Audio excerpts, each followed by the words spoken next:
जय श्रीराम जे राम नाम कहीं सत्य एटा को आम कहीं कौ दृष्टिकोण मानिबा एटा विभिन्न दृष्टिकोण अच्छी जदि महात्मा उपर जीव रामायण रे महात्मा अच्छी विभिन्न प्रकार प्रमाण भी अच्छी वास्तवता बा सत्य को जाना को निज भीतर खोजा पड़ो तीन टा दृष्टि कहूँ छोट छोट कहानी हिसाब से एत बाट नेबिनी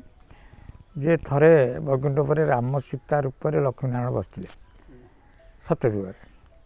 ये देखिले नारद कहले कि समय देखला से उभेगल आ से कथा जा बापा को कहले जे कौन एमती देखिली ये गोटे रूप से कौन श्यामल रूप से धनुषर धरी एमती बसुँच आगे लक्ष्मी ठाकुर अन्य रूप से बसुँ तेणु ता बाबा कहते जे ये जो अवतार आगू को हेबे तो राम अवतार हेबे से राम अवतार आवश्यक कौन था ना ये आवश्यक अच्छी कले जुगे आसीगला पाप अर्थात तृतीय एक भाग पाप आसो तेणु पापर खंडन करने राम नाम आवश्यकता पड़ू से राम अवतार हेबे एक कले एमती केमती प्रमाण कर देखिपारते जे राम नाम एमती पापटा विनाश कर आम समस्त भी जानते से नारद आसते कौटी ब्रह्मा और नारद रत्नाकर दस्यु को राम नाम देते से मरा बोली हो राम नाम देले तार प्रतिवाद से देखिले बाप सब जा वाल्मीकि हेले आ से वाल्मीकि रामायण लिखिले ये गोटे दृष्टिकोण ठीक अच्छे बुझे द्वितीय दृष्टिकोण हूँ ये जो रामचरित मानस आम पढ़ती से रामचरित मानसर जो जे लेखक बा मानस भर रखी थे शिव ठाकुर तेणु से 1,00,000 श्लोक से कराई कौन हाँ रामायणटा तैयार करते कि मानस पटे किंतु यहाँ किसी दिन अंतर जानिले जो किए राक्षस देवता और मानव ये तो 3टा पुओ तांकर तेणु से कहले आमको से मानस दियो सी मना कले कहले राक्षस तुम एटा किसी आवश्यक किसी ना कारण तुम तम गुणी ये तुम किसी कम लगे ना देवता मान को मना कले तुम भोगी आर किसी भी तुम नहीं घरे थोब तुम तो भोगर लिप्त अच्छ ना तुम आवश्यक लगे मनुष्य मैंने कहले आमको दियो ना तुम तो रजगुणी आपको नेले बेपार कर तेणु हाँ कहूँ तुमको देवी ना से कहले ना आम जो बाप हो मैंने आम संपत्ति बांटू से कहले ठीक अच्छे 100 को गोटे अनुमान कर 100 टଙ୍କା 100 टଙ୍କା को 3 जन बांटिले टंकाटे बढ़ला ये टंकाटे बढ़ला गोटे श्लोक बढ़ला कहले ये गोटे श्लोक छाड़ी तुम नहीं जा किंतु से आसी पुणी मन मन चिंता कले काले ताकू देले सी बढ़ाई आपको बढ़ाई तेणु से रिटर्न गले कहले ना ना से श्लोकटा बांटतु से 32 अक्षर अनुष्ठाप छंद था से बांटी देले 30 पड़ेगा आग रहा अक्षर के 2 रहा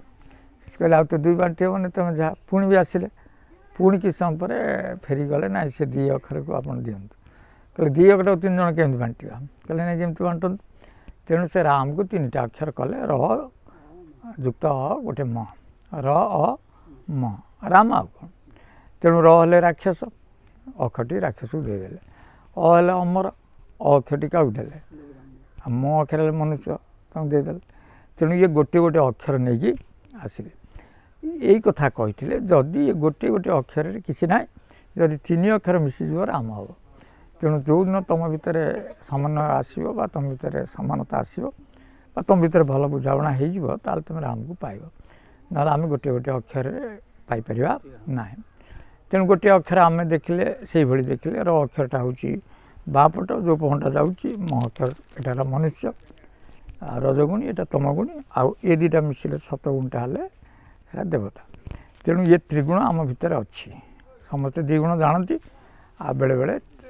आ गोटे पवन चले से सतगुणटा अच्छी तेणु कौन गुरु मध्यम जदि आपको मिसई दि जाव ताल से राम पाइब तेणु ये अक्षर बा पवन को राम कहुई तेणु ये पवन सहित प्राण अच्छी ना ना ये पवन चलीगले प्राण भी चली जाओ तेणु प्राण को राम कहुई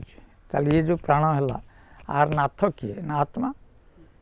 प्राणटा क्या रही बेस करके पवन उपर जमी प्राण रही प्राण उपर आत्मा रही तेणु आत्मा ईश्वर सर्वभूतान आत्मरूपेण अच्छा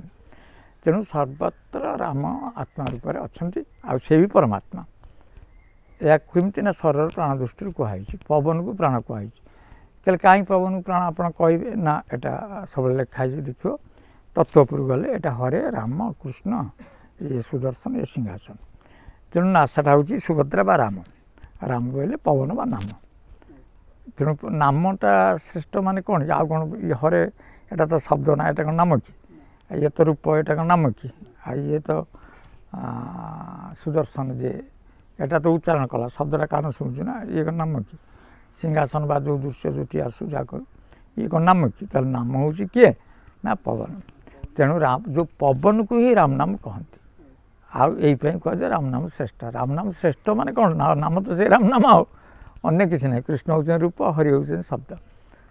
ହେଲା ନା ନାହିଁ ତେଣୁ ଏ କିଛି ନାହିଁ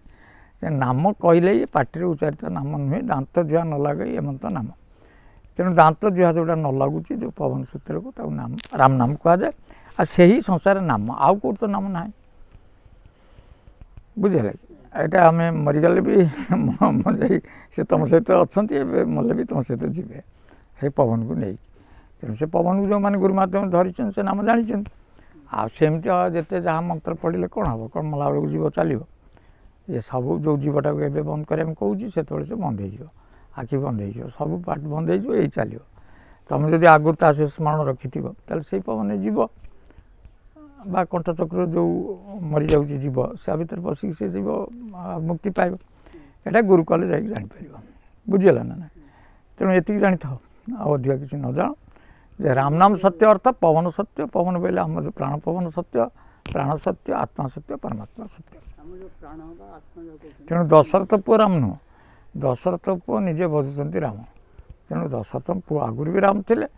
ବା ଆତ୍ମାରାମ ଥିଲେ ପରମାତ୍ମା ଥିଲେ କିନ୍ତୁ ସେଇ ନାମର ପ୍ରସାର ପାଇଁ ସେ ସେଇଭଳି ଚରିତ୍ର ତିଆରି କରି ସେ ନାମକୁ ପ୍ରୋତ୍ସାହିତ ଦେଇଛନ୍ତି ବା ସେ ନାମଟା ଘରେ ଘରେ ପ୍ରଚାର ତାଙ୍କ ଚରିତ୍ର ମାଧ୍ୟମକୁ ନେଇକି ନହେଲେ ତାଙ୍କ ଚରିତ୍ର ପୂର୍ବରୁ ରାମ ନାମ ଥିଲା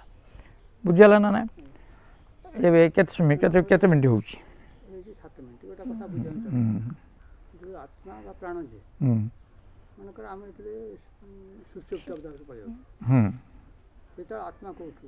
ହଁ ଆମର ଆତ୍ମା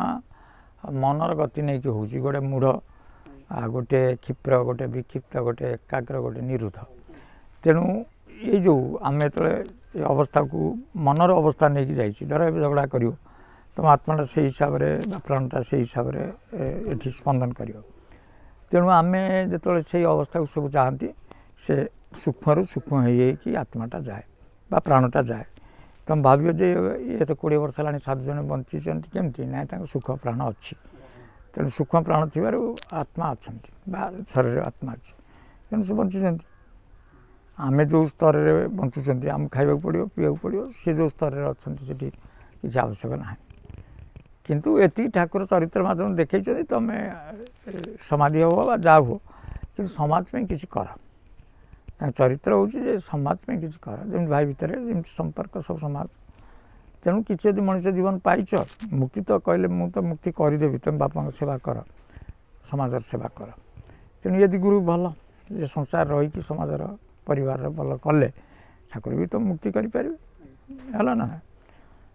ଏବେ ମୁଁ ଗୋଟେ କଥାକୁ ଯାଉଛି ଯେ ଥରେ ଗୋଟେ ସାଧୁ ପାଖକୁ ଜଣେ ଯୁବକ ଆସିଲା ଅତ୍ୟନ୍ତ ବ୍ୟସ୍ତ ହେଇକି ଯେ ଗୁରୁଦେବ ମୁଁ ଆଉ ସଂସାର ରହିପାରିବିନି ଏତେ ଜଞ୍ଜାଳ ଏତେ ଏ ମାୟା ଏ ମୋହ ଏମିତି ଏମିତି କଥା ହେଲା ଗୁରୁ କହିଲେ ନାଇଁ ନାଇଁ ସେମିତି ବାପା କଥା ନୁହେଁ ତୁ ମୋ ସହିତ ଚାଲ ସେ ଆମ୍ବ ବଗିଚାକୁ ଯିବା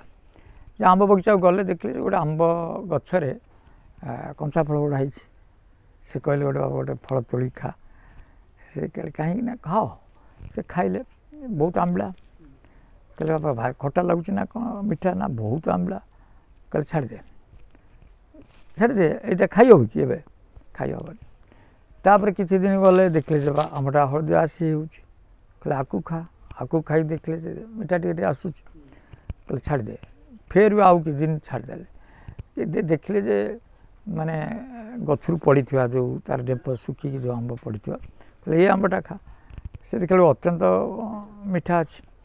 ଇଏ କହିଲେ ଏଇ ଯେଉଁ ଗଛ ଏଇ ଯେଉଁ ପର୍ଯ୍ୟାୟ କାହିଁକି ଆସିଲା ଆଗେ କଷା ଆସିଲା ତାପରେ ଆମ୍ବିଳା ଆସିଲା ତାପରେ ଅଳ୍ପ ମିଠା ଆସିଲା ତାପରେ ସମ୍ପୂର୍ଣ୍ଣ ମିଠା ଆସିଲା ଇଏ ଗଛ ତାର ଅବସ୍ଥା ଅନୁସାରେ ହେଉଛି ନା ନାହିଁ ତେଣୁ ତୁ ସେଇ ବୃକ୍ଷ ଯେଉଁ ମଣିଷର ଶରୀରଟା ପାଇଛୁ ତୁ ଅପେକ୍ଷା କର ଆଜି ଆମ୍ବିଳା ଅଛି ଫେର ତାପରେ କଷା ଆସିବ ତାପରେ ଟିକେ ମିଠା ଆସିବ ତାପରେ ପରିପକ୍ୱ ପାଚଲା ଆସିବ ତେଣୁ ଆମ ଜୀବନରେ କାହାରି ବୃଥା ଜୀବନରେ ଠାକୁର ସବୁ ବସ୍ତୁକୁ ଦିନେ ସେ ମିଠା ଫଳ ଦେବେ କିନ୍ତୁ ଆମେ ସେତିକି ଦିନ ଧୈର୍ଯ୍ୟ ଧରି ରହିବା ଦରକାର। ଧୈର୍ଯ୍ୟ ସହିତ ବିଶ୍ୱାସରେ ବହୁତ ଆବଶ୍ୟକ ଅଛି। ଧୈର୍ଯ୍ୟ ଖାଲି କହିଲେ ଯେ ଆମେ ଧୈର୍ଯ୍ୟ ଧରି ବସିଯିବା ନା, ବହୁତ ବିଶ୍ୱାସର ଆବଶ୍ୟକ ଅଛି ଯେ ଠାକୁର ନିଶ୍ଚିନ୍ତ ମୋ କଥା ଶୁଣୁଛନ୍ତି ଆଉ ମୋତେ ଦେଖୁଛନ୍ତି ଆଉ ମୋ ପାଇଁ ସେ କିଛି ହେଲେ ଦିନେ କରିବେ। କାରଣ ଏ ଅବସ୍ଥା ଆସିଛି ସମସ୍ତଙ୍କର। ମୋର ବି 30 ବର୍ଷ ପରେ ସେ ଅବସ୍ଥା ଆସିଛି ବୋଲି ତୁମେ ଆସୁଛ, ତୁମେ ବି ଅପେକ୍ଷା କଲେ ସେ ଅବସ୍ଥା ଆସିବ। ହେଲା ନା ନାହିଁ, ଧୈର୍ଯ୍ୟ ଦରକାର। ଆଉ ଗୋଟେ ଛୋଟିଆ କାହାଣୀ, ଏଇଟା ବହୁତ କ୍ଲିଅର ହେଇଯିବ ଯେ ଗୋଟିଏ 11 ଖଣ୍ଡ ଗାଁ ନେଇକି ଗୋଟେ ପଞ୍ଚାୟତ ଥିଲା। ହେଲା ନା ନାହିଁ,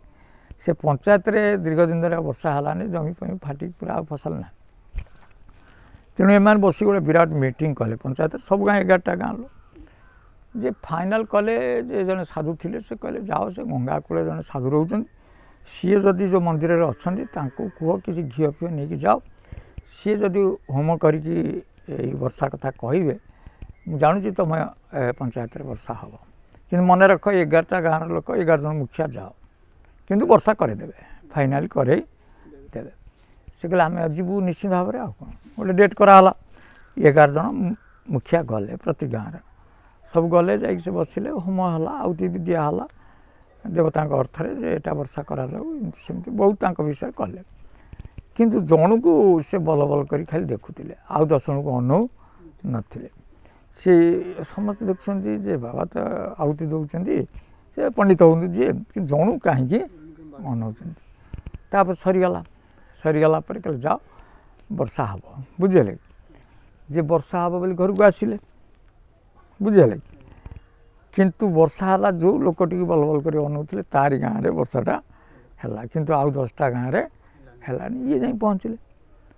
ସେ ଲୋକ ବି ଗଲା, କହିଲା ଚାଲ କାହିଁ ଗୋଟିଏ ଗାଁରେ ହେଲା, ଆପଣଙ୍କୁ କାହିଁ ସେ ବାର ଅନଉଥିଲେ। ସେ ହସିଲେ, କହିଲେ ମୁଁ ଏଇପାଇଁ ହସୁଥିଲି ଯେ ସେ ବର୍ଷା ହେବ ବୋଲି ଛତାଟା କାଖରେ ଜାକିକି ଆସିଛି। କିଏ? ଯେଉଁ ଲୋକଙ୍କୁ ବଲ ବଲ କରି ଅନଉଥିଲି, ବର୍ଷା ତ ହେଇନି, ମୁଁ ଆହୁତି ଦେଉଛି, କିନ୍ତୁ ତାର ଏତେ ଦୃଢ଼ତା ବିଶ୍ୱାସ ଅଛି ଯେ ନିଶ୍ଚିନ୍ତ ବର୍ଷା ହେବ, ମୁଁ ଛତାଟା ନେଇକି ଯିବି। ତେଣୁ ଯାହାର ଏ ବିଶ୍ୱାସ ଅଛି ଯେ ଠାକୁର ବର୍ଷା କରିବେ, ନିଶ୍ଚିନ୍ତ ହେବ। ତୁମର ତ ବିଶ୍ୱାସ ନାହିଁ, ଛତା ବି ଆଣିନା, ହେଇପାରେ ବି ନ ହେଇପାରେ, ତା ବିଶ୍ୱାସଟା କେତେ ଅଛି? ଏଠି ଆହୁତିର କଥା ଅଲଗା, କେତେ ବିଶ୍ୱାସ ଦରକାର ଯେ ଛତାଟା ନେଇକି ଯାଇଛି। କାରଣ ମୁଁ ସହଜ ତ ଯାଉନି ଯେ ସେଠି ବର୍ଷା କରେଇବେ, ଏଇଟା ଫାଇନାଲ୍ଟା ହେବ, ଗୁରୁଜଙ୍କ ଯାଇଛି ମୋ ହାତ ମାରିଦେବେ, ମୋର ଏଇ ଘଟଣା ଘଟିବ, ଇଏ ବିଶ୍ୱାସ ଆସିଲେ ହେଇଗଲା ନାହିଁ। ଆଉ ଯେ ବିଶ୍ୱାସ ନାହିଁ, ଗୁରୁ କ'ଣ ଯେ ଦୁଇ ହାତ ବୋଳି ବୋଳି କ'ଣ କରିପକାଇବେ? ବିଶ୍ୱାସ ବହୁତ ଦରକାର। ଜୟ ଶ୍ରୀରାମ।